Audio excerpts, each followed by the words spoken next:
ಸ್ಮರಣ ಶಕ್ತಿ ಮಾಟದ ದಾರ ಬೀಗ ಬೀಗ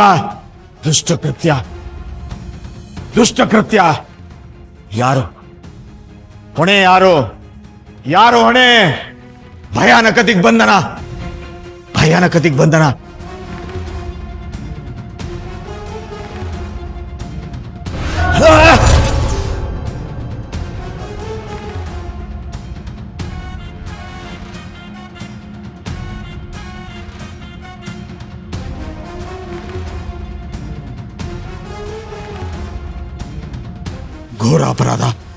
ಘೋರ ಅಪರಾಧ. ಮನಸ್ಸಿಗೆ ಬೀಗ, ಬುದ್ಧಿಗೆ ನೆನಪಿಗೆ ಕ್ರೂರವಾದ ದಿಗ್ಬಂಧನ.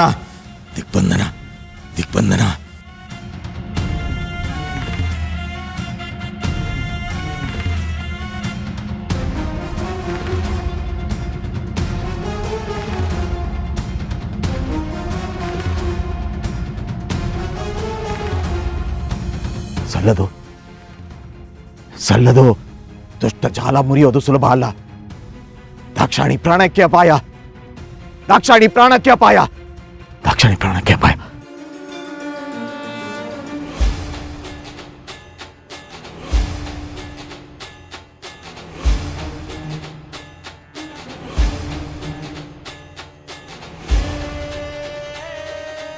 ಬುದ್ಧಿ ಮಂತ್ರಕ್ಕೆ ಬೀಗ, ಬಲಿಷ್ಠ.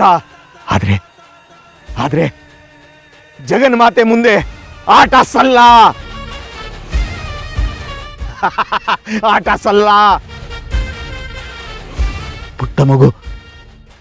ಪುಟ್ಟ ಮಗುವಿನ ಜಾಗೃತ ದೈವಿಕ ಶಕ್ತಿ ಮನಸ್ಸಿನ ಬೀಗ ಮುರಿಯಲು ಸಾಧ್ಯ.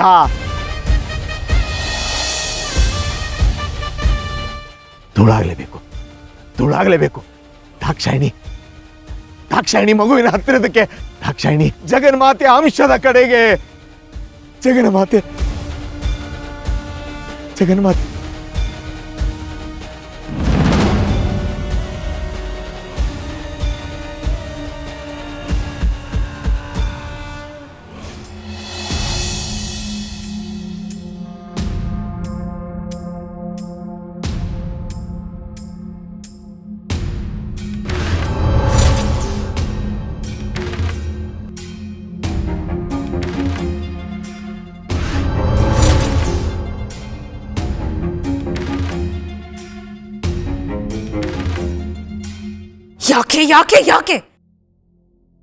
ಯಾಕಿವತ್ತು ನನ್ನ ಯಾವ ತಂತ್ರಗಳು ಕೆಲಸ ಮಾಡ್ತಾ ಇಲ್ಲ? ಅಂಬಿಕಾ ಮತ್ತೆ ಹಿತ ಅವರಿಬ್ರು ಸೇರಿ ನನ್ನ ನೆಮ್ಮದಿನೆಲ್ಲ ಕೆಡಿಸ್ತಾ ಇದ್ದಾರೆ. ನನ್ನ ಶಕ್ತಿಗಳೆಲ್ಲ ನನಗೆ ತಿರುಗಿ ಬೀಳ್ತಾ ಇವೆ. ಮಾಳವಿಕಾ, ಮೊದಲು ಆ ನಿನ್ನ ಕೋಪವನ್ನ ನಿಯಂತ್ರಿಸು. ಸಮಾಧಾನವಾಗಿರು. ಆತುರದಲ್ಲಿ ಹೆಜ್ಜೆ ಇಟ್ಟರೆ ತಂತ್ರ ಹಳಿತಪ್ಪಿ ತಂತ್ರ ಶಕ್ತಿಗಳೆಲ್ಲ ನಿನಗೆ ಶತ್ರುವಾಗತ್ರೆ ಅನ್ನೋದನ್ನ ಮರ್ತು ಹೋಯ್ತಾ? ಅಮ್ಮ, ನಾನು ನಿಮ್ಗೆ ಹೇಗಮ್ಮ ಅರ್ಥ ಮಾಡಿಸ್ಲಿ? ಅಂಬಿಕಾ ಮಾಡ್ತಿರೋ ಕೆಲಸಕ್ಕೆ ನನ್ನ ರಕ್ತ ಕುದೀತಾ ಇದೆ. ಆ ಜಗನ್ನಾಥ್ನ ನನ್ನ ಹಿಡಿತಕ್ಕೆ ತಗೊಳ್ಳೋದಕ್ಕೆ ಪ್ರಯೋಗ ಮಾಡ್ತಾ ಇದ್ರೆ ನನ್ನ ತಂತ್ರಗಳು ಯಾವುದನ್ನು ನಾನು ಪೂರ್ತಿ ಮಾಡೋದಕ್ಕಾಗ್ತಾ ಇಲ್ಲ. ಮಾಳವಿಕಾ, ನಾವು ಮಾಡ್ತಿರೋದು ಸಾಮಾನ್ಯ ಕೆಲಸ ಅಲ್ಲ. ಈ ಅಗ್ನಿ ಪರೀಕ್ಷೆಯಲ್ಲಿ ನೀನು ಯಾವುದೇ ಕಾರಣಕ್ಕೂ ಸೋಲ್ಬಾರದು. ಅವಳು ಆಡೋ ಮಾತುಗಳಿಗೆ ತಲೆ ಕೆಡಿಸ್ಕೊಂಡು ನಿನ್ನ ಗುರಿಯನ್ನ ಮರಿಬೇಡ ಮಾಳವಿಕಾ. ಒಂದು ವೇಳೆ ಸೋತ್ರೆ ಅದರಿಂದ ಆಗೋ ಪರಿಣಾಮವನ್ನ ನೀನು ಊಹಿಸ್ಕೊಳ್ಳೋದಕ್ಕೂ ಸಾಧ್ಯವಿಲ್ಲ. ಅದರಿಂದ ನಮ್ಮಿಬ್ಬರ ಸರ್ವನಾಶ ತಪ್ಪಿದಲ್ಲ. ಅದಕ್ಕೆ ಹೇಳ್ತಿದ್ದೀನಿ, ಸಿಟ್ಟನ್ನ ಬದಿಗಿಟ್ಟು ತಂತ್ರದ ಮೇಲೆ ಗಮನ ಹರಿಸು. ತಂತ್ರ ವಿದ್ಯೆಗಳೇ ನಮ್ಮನ್ನ ಕೈ ಹಿಡಿಬೇಕು. ಹೇಗಮ್ಮ? ನಾನು ಶಾಂತವಾಗಿರೋದಕ್ಕೆ ಅವಳು ಆ ಅಂಬಿಕಾ ನನ್ನ ಬಿಡ್ತಾ ಇಲ್ವಲ್ಲ. ದಿನ ಪೂರ್ತಿ ನನ್ನ ಅಕ್ಕಪಕ್ಕನೆ ಸುತ್ತುತ್ತಾ ವ್ಯಂಗ್ಯವಾಗಿ ಮಾತಾಡ್ತಾ ನನಗೆ ಅವಮಾನಿಸ್ತಾ ಇದ್ದಾಳೆ. ಎಕ್ಕಶ್ಚಿತ್ ಒಂದು ಗಾಳಿ ನನ್ನ ತಲೆ ಕೆಡಿಸ್ತಾ ಇದೆ. ಅದು ನನ್ನಿಂದ ಸಹಿಸೋದಕ್ಕಾಗ್ತಾ ಇಲ್ಲ. ಮಾಳವಿಕಾ, ಆ ಅಂಬಿಕಾ ಏನ್ ಮಾಡ್ತಾಳೆ ಅಥವಾ ಅವಳಿಗೆ ಏನ್ ಬೇಕು ಅನ್ನೋದು ನಮಗೆ ಅಷ್ಟು ಮುಖ್ಯ ಅಲ್ಲ. ಯುದ್ಧದಲ್ಲಿ ಮಾತುಗಳು, ಅವಮಾನಗಳು ಕೂಡ ಅಸ್ತ್ರಗಳೇ. ಅದಕ್ಕೆ ಮೌನ ಮತ್ತು ಸಹನೆ ಸರಿಯಾದ ಪ್ರತ್ಯಾಸ್ತ್ರ. ಅದ್ ಹೇಗ್ ಸುಮ್ನೆ ಇರ್ಲಿ ಮಂಜರಿ ಅಮ್ಮ? ಅವಳು ಈಗಾಗ್ಲೇ ದಾಕ್ಷಾಯಿಣಿನ ಕಲ್ಲಿನ ಸೆರೆಯಿಂದ ಬಿಡಿಸಿದಾಳೆ. ದಾಕ್ಷಾಯಿಣಿ ಹೊರಗೆ ಬಂದ್ರೆ ನಮಗೆ ಕಂಟಕ ಅಲ್ವಾ? ಮಾಳವಿಕಾ, ಇದನ್ನ ನಾನು ನಿನಗೆ ಮೊದಲು ಹೇಳಿದ್ದೀನಿ. ಆ ಅಂಬಿಕಾ ದಾಕ್ಷಾಯಿಣಿನ ಕಲ್ಲಿನ ಸೆರೆಯಿಂದ ಹೊರಗೆ ತಂದಿರಬಹುದು, ಆದ್ರೆ ಅವಳಿಗೆ ನಮ್ಮ ಉದ್ದೇಶಗಳು ಗೊತ್ತಿಲ್ಲ. ದಾಕ್ಷಾಯಿಣಿ ವಿಗ್ರಹವಾಗಿದ್ದಾಗ್ಲೇ ನಾವು ಅವಳ ಬುದ್ಧಿಗೆ ದಿಗ್ಬಂಧನ ಹಾಕಿದೀವಿ, ನೆನಪಿದ್ಯಾ? ಹಾಗಾಗಿ ಅವಳು ಕಲ್ಲಿಂದ ಹೊರಗೆ ಬಂದರೂ ಕೇವಲ ಮಾತು ಬಾರದ ಒಬ್ಬ ಮೂರ್ಖಳ ತರ ಇರ್ತಾಳಷ್ಟೇ. ಅವಳಿಗೆ ಹಳೆ ನೆನಪುಗಳು ಇರೋದಿಲ್ಲ, ಬುದ್ಧಿಯೂ ಇರೋದಿಲ್ಲ. ಅವಳಿಂದ ಬೇರೇನು ಮಾಡೋದಕ್ಕೆ ಸಾಧ್ಯನೇ ಇಲ್ಲ. ನೀನು ಸುಮ್ಮನೆ ಧೃತಿಗೆಡಬೇಡ.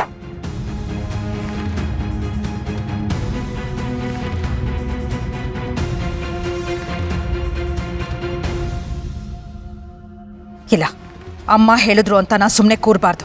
ಹೌದು, ಒಂದು ವೇಳೆ ಮಂತ್ರಶಕ್ತಿಯಿಂದ ದಾಕ್ಷಾಯಿಣಿನ ಮತ್ತೆ ಬಂಧಿಸೋದಕ್ಕೆ ಸಾಧ್ಯವಾಗ್ದಿದ್ರೇನಂತೆ, ಈ ಬಾರಿ ಮನುಷ್ಯ ಬಲದಿಂದ ಆದರೂ ಆ ದಾಕ್ಷಾಯಿಣಿ ಕತೆ ಮುಗಿಸ್ಲೇಬೇಕು.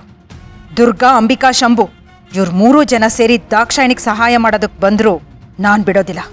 ಅವರೆಲ್ಲ ಒಂದಾಗೋ ಮುಂಚೆನೇ ದಾಕ್ಷಾಯಿಣಿ ಕತೆನ ಮುಗಿಸ್ಬಿಡ್ತೀನಿ.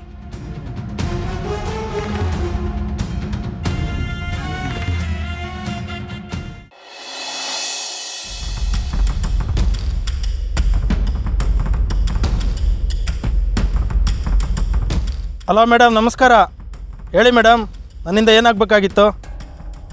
ರಾಜ, ತಕ್ಷಣ ಆಗಬೇಕಾದ ಒಂದು ಅರ್ಜೆಂಟ್ ಕೆಲಸ ಇದೆ. ನಾ ಹೇಳೋದನ್ನ ಸರಿಯಾಗಿ ಕೇಳಿಸ್ಕೊ. ಹೇಳಿ ಮೇಡಮ್, ಯಾರನ್ನು ಮುಗಿಸ್ಬೇಕು ಹೇಳಿ. ಮುಗಿಸೋದು ಆಮೇಲೆ, ಮೊದಲು ಅವ್ರನ್ನ ಪತ್ತೆ ಹಚ್ಚಬೇಕು. ನಾನೀಗ ನಿನ್ನ ವಾಟ್ಸಪ್ನಲ್ಲಿ ಒಂದು ಹೆಂಗಸಿನ ಚಿತ್ರ ಕಳಿಸ್ತೀನಿ. ನೀನು ನಿಮ್ಮ ಹುಡುಗರನ್ನ ಬಿಟ್ಟು ಹೇಗಾದರೂ ಮಾಡಿ ಆ ಹೆಂಗಸನ್ನ ಹುಡುಕ್ಬೇಕು. ಫೋಟೋ ನೋಡಿ ಹುಡ್ಕೋದು ನಮಗೆ ಮಾಮೂಲಿ ಅಲ್ವಾ ಮೇಡಮ್?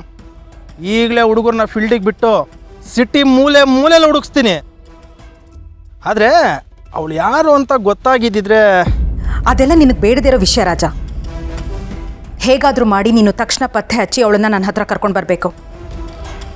ಇದರಲ್ಲಿ ಯಾವುದೇ ರೀತಿಯ ತಪ್ಪು ಆಗಬಾರ್ದು. ಅರ್ಥ ಆಯ್ತಾ? ನಿಮ್ಮ ಕೆಲಸ ಆಯಿತು ಅಂದ್ಕೊಳ್ಳಿ ಮೇಡಮ್. ಇವತ್ತೇ ನಮ್ಮ ಹುಡುಗರನ್ನ ಫೀಲ್ಡಿಗೆ ಇಳಿಸ್ತೀನಿ. ಅವಳೆಲ್ಲೇ ಇದ್ರೂ ನಿಮ್ಮ ಕಾಲು ಬುಡಕ್ಕೆ ತಂದು ಹಾಕ್ತೀನಿ. ಗುಡ್.